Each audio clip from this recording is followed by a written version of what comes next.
5 minute کا مدرسہ اسلامی تاریخ۔ حضرت داؤد علیہ السلام کی نبوت و حکومت۔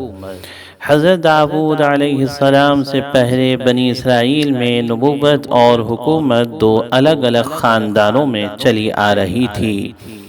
یہودا کے خاندان میں نبوت اور ابراہیم کے خاندان میں حکومت و سلطنت ہوتی تھی۔ حضرت داؤد علیہ السلام بنی اسرائیل کے وہ پہلے شخص ہیں جن کو اللہ تعالیٰ نے نبوت اور حکومت ایک ساتھ عطا فرمائی۔ وہ پیغمبر اور رسول ہونے کے ساتھ بنی اسرائیل کے حاکم و بادشاہ بھی تھے۔ انہوں نے حضرت موسیٰ علیہ السلام کی شریعت کو از سر نو زندہ کیا اور اپنی قوم کو سیدھی راہ پر چلانے کی کوشش کرتے رہے۔ اس کے ساتھ ہی 40 یا 70 سال تک بنی اسرائیل پر کامیاب حکومت کی۔ پہلے 7 سال تک ان کا دارالحکومت ہبرون تھا، پھر یروشلم کو اپنا دارالحکومت بنایا۔ تھوڑی ہی مدت میں ان کی حکومت کا دائرہ شام، عراق، فلسطین اور شرق اردن کے علاوہ دیگر ممالک تک وسیع ہو گیا تھا۔ تاریخ اسرائیل میں ان کے زمانہ حکومت کو ملکی فتوحات اور حسن انتظام کے سلسلے میں مثالی سمجھا جاتا ہے۔ انہوں نے 100 سال کی عمر میں اللہ کی عبادت کرتے ہوئے انتقال فرمایا اور شہر صیہون میں دفن ہوئے۔ حضور صلی اللہ علیہ وسلم کا معجزہ، درخت کا سایہ کرنا۔ حضرت یعلا بن مرہ رضی اللہ عنہ ایک مرتبہ رسول اللہ صلی اللہ علیہ وسلم کا واقعہ بیان کرتے ہیں کہ آپ صلی اللہ علیہ وسلم سفر میں ایک جگہ سوئے ہوئے تھے کہ ایک درخت آپ صلی اللہ علیہ وسلم پر سایہ کرنے کے لیے آ گیا اور رسول اللہ صلی اللہ علیہ وسلم پر سایہ کر کے واپس اپنی جگہ چلا گیا۔ جب رسول اللہ صلی اللہ علیہ وسلم نیند سے اٹھے تو آپ کے سامنے سارا واقعہ بیان کیا گیا، تو آپ نے فرمایا اس درخت نے اللہ تعالیٰ سے اجازت مانگی تھی کہ مجھ کو آ کر سلام کرے تو اس کو اجازت دے دی۔ مسند احمد۔ ایک فرض کے بارے میں قرض ادا کرنا۔ حضرت ابو ہریرہ رضی اللہ عنہ سے روایت ہے کہ رسول اللہ صلی اللہ علیہ وسلم نے فرمایا، قرض کی ادائیگی پر قدرت رکھنے کے باوجود ٹال مٹول کرنا ظلم ہے۔ بخاری۔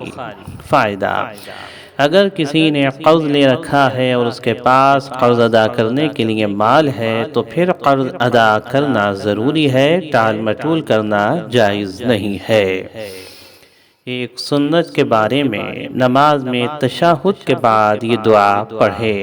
حضرت ابوبکر صدیق رضی اللہ عنہ نے رسول اللہ صلی اللہ علیہ وسلم سے عرض کیا کہ آپ مجھے کوئی ایسی دعا سکھا دیجئے جسے میں نماز میں پڑھ لیا کروں، تو آپ صلی اللہ علیہ وسلم نے فرمایا کہ یہ دعا پڑھ لیا کرو: اللہم انی ظلمت نفسی ظلما کثیرا ولا یغفر الذنوب الا انت فاغفر لی مغفرة من عندک وارحمنی انک انت الغفور الرحیم۔ ترجمہ: اے اللہ، میں نے اپنی جان پر بہت ظلم کیا ہے اور تیرے سوا کوئی گناہوں کو بخشنے والا نہیں، تو اپنی خاص بخشش سے مجھ کو بخش دے اور مجھ پر رحم فرما، تو بہت بخشنے والا بڑا مہربان ہے۔ بخاری۔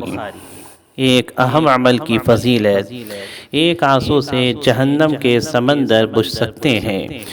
حضرت احمد بن حنبل سے روایت ہے کہ رسول اللہ صلی اللہ علیہ وسلم کے پاس حضرت جبرائیل علیہ السلام تشریف لائے جبکہ آپ کے پاس ایک شخص بیٹھا رو رہا تھا۔ حضرت جبرائیل علیہ السلام نے پوچھا، یہ کون ہے؟ آپ صلی اللہ علیہ وسلم نے فرمایا فلاں شخص ہے۔ تو حضرت جبرائیل علیہ السلام نے فرمایا، ہم انسان کے سب اعمال کا وزن کریں گے مگر رونے کا نہیں کر سکیں گے، کیونکہ اللہ تعالیٰ نے آنسو کے قطرے سے جہنم کی کئی سمندر بجھا دی ہیں۔ الزہد لی احمد بن حنبل۔ ایک گناہ کے بارے میں، اولاد کا قتل گناہ کبیرہ ہے۔ قرآن میں اللہ تعالیٰ فرماتا ہے غربت کے ڈر سے اپنی اولاد کو قتل نہ کرو، ہم تم کو بھی رزق دیتے ہیں اور ان کو بھی۔ سورہ انعام آیت نمبر 191۔ فائدہ: روزی کا ذمہ اللہ تعالیٰ پر ہے، لہذا روزی کی تنگی کے ڈر سے بچوں کو مار ڈالنا یا حمل گرانا یا پیدائش سے بچنے کی کوئی اور تدبیر اختیار کرنا، جیسا کہ آج کل کے دور میں ہو رہا ہے، بہت ہی بڑا گناہ اور حرام کام ہے۔ دنیا کے بارے میں دنیاوی زندگی کی مثال۔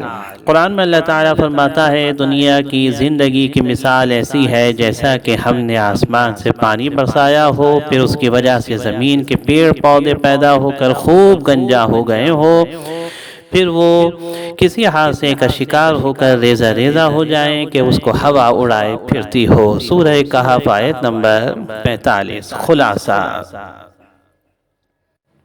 جس طرح پانی برسنے کی وجہ سے زمین کے پیڑ پودے خوب ہرے بھرے ہو جاتے ہیں، پھر کسی آفت کا شکار ہو کر سب ختم ہو جاتا ہے، اسی طرح دنیاوی زندگی ہے کہ آج سب کچھ موجود ہے اور جب موت آئے گی تو کچھ بھی باقی نہیں رہے گا۔ آخرت کے بارے میں کافر کے لیے 50,000 سال کی قیامت۔ حضرت ابو ہریرہ رضی اللہ عنہ سے روایت ہے کہ رسول اللہ صلی اللہ علیہ وسلم نے فرمایا کافر کو 50,000 سال تک قیامت کے دن کھڑا کیا جائے گا اور کافر جہنم کو دیکھ رہا ہوگا اور سمجھ رہا ہوگا کہ وہ 40 سال کی مسافت سے مجھے گھیرنے والی ہے۔ صحیح ابن حبان۔ طب نبوی سے علاج، جگر کی حفاظت کا طریقہ۔